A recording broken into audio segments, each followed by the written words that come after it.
Bueno, así que seguimos con esta miniserie que se titula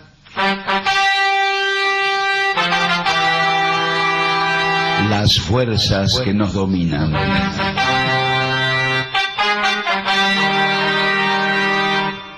Bueno, vamos a continuar. Ya está. Tercer capítulo. La primera cruzada. Ahora la primera, empezamos por la cuarta. Empezamos por la cuarta, después preparativos para las cruzadas y ahora la primera cruzada. Bueno, ahora tomó cierta... Sí, vamos a tener después que saltar de la tercera a la quinta. Sí. Es una porquería realmente lo que hemos hecho. Bueno, resumen de lo publicado. Después del concilio de Clermont, donde el Papa Urbano II había incitado a la mayoría de los pueblos cristianos de Occidente a levantarse contra los turcos que ocupaban Jerusalén, no se hablaba de otra cosa que de la Tierra Santa. Todos estaban dispuestos a combatir y a morir allí. Tal como hemos contado, la mala cosecha de aquel año 1096, mejor dicho del año anterior, 1095, parecía también un castigo del cielo, y todo el que habitaba en algún país asolado por el hambre o por las bandas de chorro o algo, se ponía en camino hacia Tierra Santa confiando en la caridad de los varones, ¿no? Los varones en el sentido de los señores feudales. El deudor se decidía a tomar la cruz porque de esa forma cesaban los intereses, esto se había dictaminado, ¿no? Cesaban los intereses y no podía procederse contra su persona. Los malhechores abandonaban sus escondites y en todos los lugares de Europa se levantaban en masa mujeres, ancianos y niños, porque pensaban que se iban a encontrar seguros a la sombra de la cruz. Sin embargo, ningún rey tomó parte en esta primera expedición, solamente gentes que aspiraban a conquistar reinos. Bueno, pronto se formó una mezcla extraña de naciones, de sexos, de edades, vestimentas. La prostitución caminaba al lado de la austeridad eclesiástica, bueno, y según alguien, la ferocidad a la par de la mansedumbre y el boato frente a la miseria. El concilio de Clermont fijó para la partida el día de la fiesta de la Ascensión de la Virgen del año siguiente. El invierno, bueno, pasó en preparativos, en darse ánimos recíprocamente, y apenas asomó la primavera salieron todos rumbo a Jerusalén. Iban de a millares, sin orden, sin provisiones, sin dirección, buscando Jerusalén, que ni sabían para dónde había que ir, y confiando en los infalibles milagros que se iban a producir. Hasta el Papa se sorprendió ante tanto ardor y quiso moderar la partida. Ordenó que solo pasaran a Oriente algunos. Dijo que los ancianos, los enfermos y los niños debían contribuir a la expedición solamente con limosnas y oraciones. Las mujeres solo podían ir acompañando a sus maridos. Hay que decir que las medidas de Urbano II no fueron escuchadas. Iba cualquiera. Pedro el ermitaño, aquel de quien hablamos, aquel que con su prédica había logrado juntar miles de fieles, partió con un séquito capitaneado por un esbirro llamado Gualtero sin nada. Gualtero sin nada, Walter. Encaminados estos desparejos ejércitos, se encontraron inmediatamente con escollos. Fueron justamente Pedro y Gualtero sin nada quienes hallaron las primeras dificultades, que nada tenían que ver con los sarracenos. Llegaron al Moravia, se toparon con el río, ¿no? Se toparon con húngaros y búlgaros dispuestos a defender sus recientes patrias contra esa plaga devastadora. Los ejércitos húngaros cayeron sobre los cruzados, que estaban desprovistos de armas, hambrientos, en desorden, fueron casi todos degollados. Pedro, el ermitaño, llegó a Constantinopla con un ínfimo número de hombres extenuados, y allí el soberano, Alejo Comneno, lo recibió con honores. En Hungría parece que habían sido asesinados 20.000 cruzados. Un sacerdote llamado Volkmar y el conde de Emmikon jugaron venganza y se lanzaron con furia sobre Hungría, degollaron y empalaron a todos a quienes pudieron echar mano. Ya fanatizados, se pusieron a buscar a los sarracenos, tomando por guía, por ejemplo, a un ganso, a una cabra, a los que seguían por montes y lomas, a veces encontraban sarracenos. Sucedió luego que los búlgaros los recibieron muy mal y pocos pudieron llegar a Constantinopla para agregarse a las filas de Pedro el Ermitaño. Constantinopla era una especie de primera parada antes de llegar a Tierra Santa.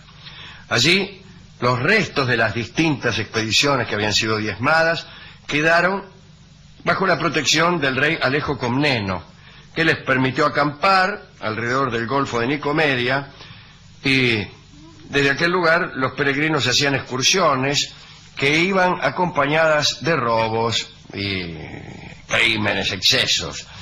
Además, combatían entre sí los cruzados, ¿no? Por la avaricia, por celos de nación a nación.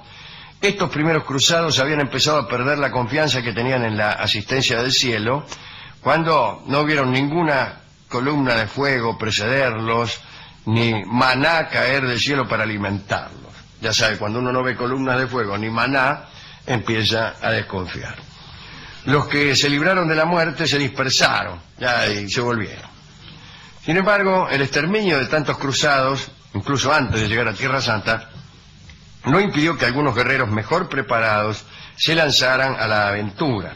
Ellos eran Godofredo de Bouillon, su hermano Balduino y Raimundo de Tolosa, al frente de un ejército de 10.000 jinetes y 80.000 infantes de Flandes y Lorena.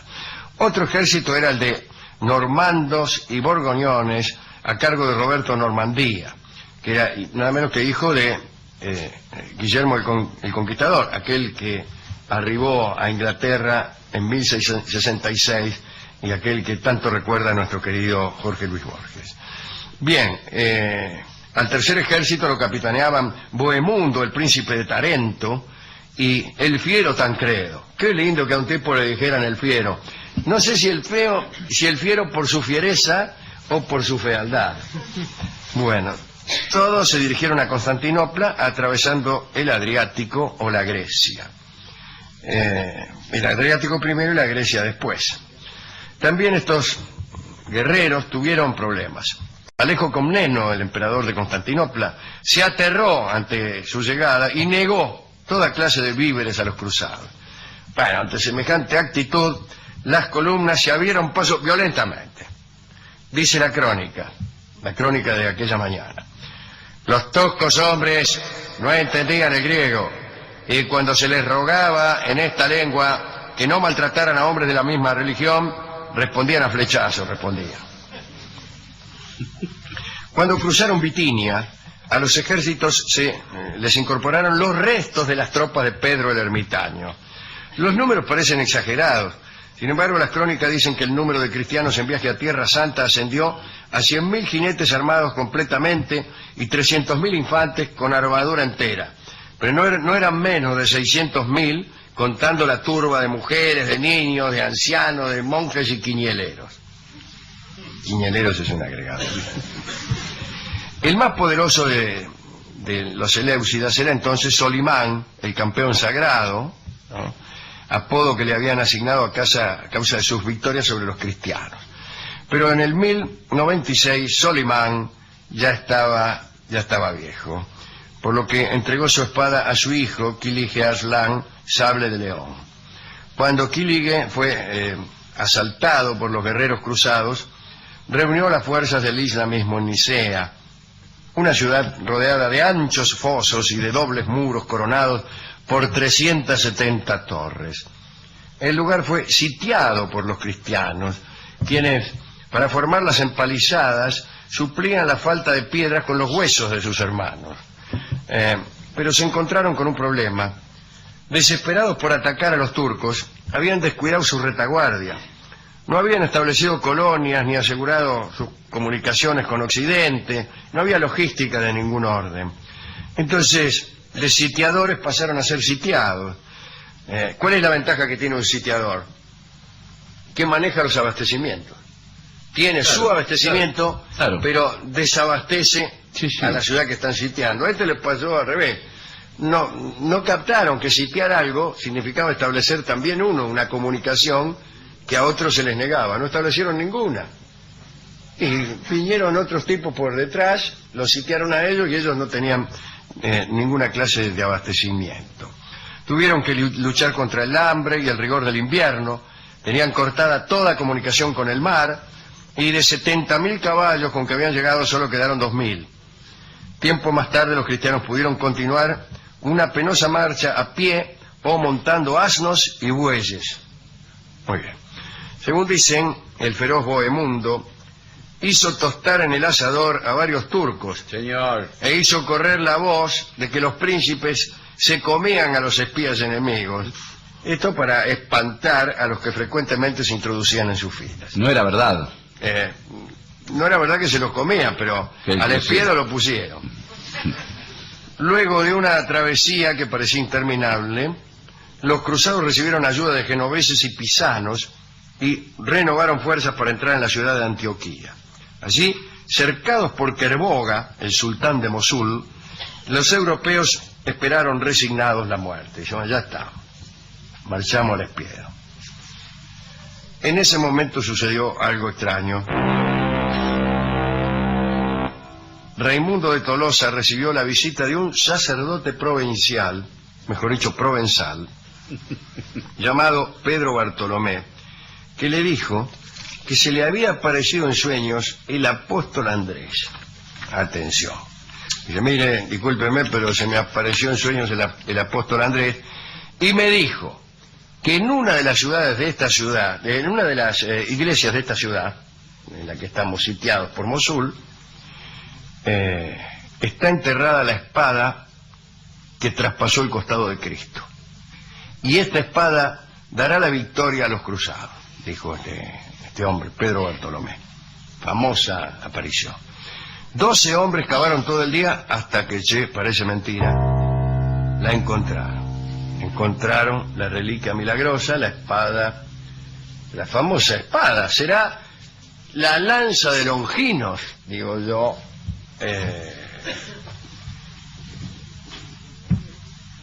tratando de ser más erudito que el redactor de este informe. La respuesta es que sí. A mí me parece que esta es una de las 3 o 4 veces que apareció la lanza de Longinos. Y esta debe ser la primera. Muy bien, entonces encontraron. Y con la santa lanza en mano, los cristianos se lanzaron al ataque sobre el enemigo y derrotaron a Kerboga. Y fue la más brillante acción de todas las cruzadas. Por supuesto, aprovecharon ese mismo ardor para atacar Jerusalén. Habían muerto ya 200.000 personas y sin dudarlo se dirigieron a la ciudad santa. En junio de 1099, casi 3 años después de la partida, desde la altura de Maús descubrieron la ciudad de Cristo al grito de Jerusalén, Jerusalén, Jerusalén, diría. Inmediatamente comenzó el asedio. La ciudad estaba defendida por 60.000 guerreros mandados por el emir Ifkar en nombre del califa de Egipto.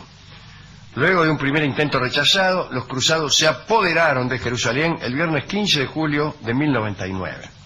Fueron pasadas a cuchillo 15.000 personas, tanto judíos como musulmanes. Limpia Jerusalén de cadáveres, cambiaron la religión de la ciudad cambió de religión. Y viendo los francos, que tenían, los francos son se le decía a todos los cruzados, la necesidad de consolidar su dominación, resolvieron restaurar el trono de David para que lo ocupara un rey. Y la elección recayó, como saben ustedes, en Godofredo de Bouillon. Juró sobre el Santo Sepulcro y rehusó ceñirse una corona real allí donde Cristo la había llevado de espinas. Y aquí termina la primera cruzada. Los caballeros que durante 4 años habían sobrellevado tanta fatiga, decidieron en su mayoría volver a su patria. Se volvieron. Pedro el Ermitaño terminó su vida en un oscuro convento de no sé dónde. Guillermo de Normandía, a la vuelta, se detuvo en Italia, seducido por los encantos de Sibila, la hija del conde de Conversano. A su vuelta fue tomado prisionero por su hermano Guillermo el Rojo y languideció 26 años en un calabozo hasta su muerte.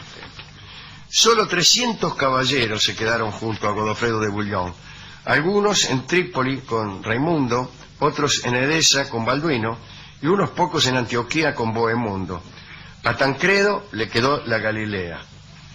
Desde luego, desde Siria, de Damasco y de Bagdad, corrieron miles de guerreros para unirse al ejército del visir egipcio Abdal, y pocos años después la ciudad santa era perdida una vez más. Y ahí termina la primera cruzada, pero no la historia. Hemos ido a contar estos datos, faltan otros. Es una torpe aproximación. Es decir, ¿cómo y los templarios? ¿Dónde están los templarios? ¿Y dónde está el cheque que habían inventado? Bueno, ¿Van a aparecer? no sé, parece que no. Fuimos a la discoteca y tipo... No le tengo fe al tema para el discotecario. No, el tipo es, la verdad... Cruzada. Dice, eso que me contó no es así como usted dice. No, hay que tener elementos para discutirle, ¿eh? Claro. ¿Qué dijo él? Me dijo... ¿Qué argumentó? Y la cruzada, dice, todo un invento de los curas. Bueno, señor. Es muy anticlerical este muchacho. Sí, bueno, pero no tiene Porque argumentos. vive al lado de una iglesia y se lleva mal con el cura por cuestiones no de religión, de vecino, ¿vio cómo es? ¿Pero qué lo puede molestar el cura como El vecino? cura le molesta, le toca la campana a los domingos. Bueno. Y bueno, señor. Él le tira la basura en el fondo de la iglesia, entonces está mal con eso. Y al final le gustó la parte en que empalaban no sé a quién. Sí. A él siempre le gusta eso. Y me dio el tango La Clavada. Señor, pero... Y le digo, ¿pero a usted le parece? Me dice, sí, este tango fue hecho pensando en aquellas personas que fueron cruelmente empalados no sé por quién. ¿Qué puede ser, eh? ¿La letra habla de eso? No tiene letra, por eso Ah, se puede decir cualquier cosa. Se llama La Clavada y lo escuchamos por el Quinteto Pirincho de Francisco Canaro. Ajá. La Clavada en homenaje a quienes resultaron víctimas de ese cruel tormento.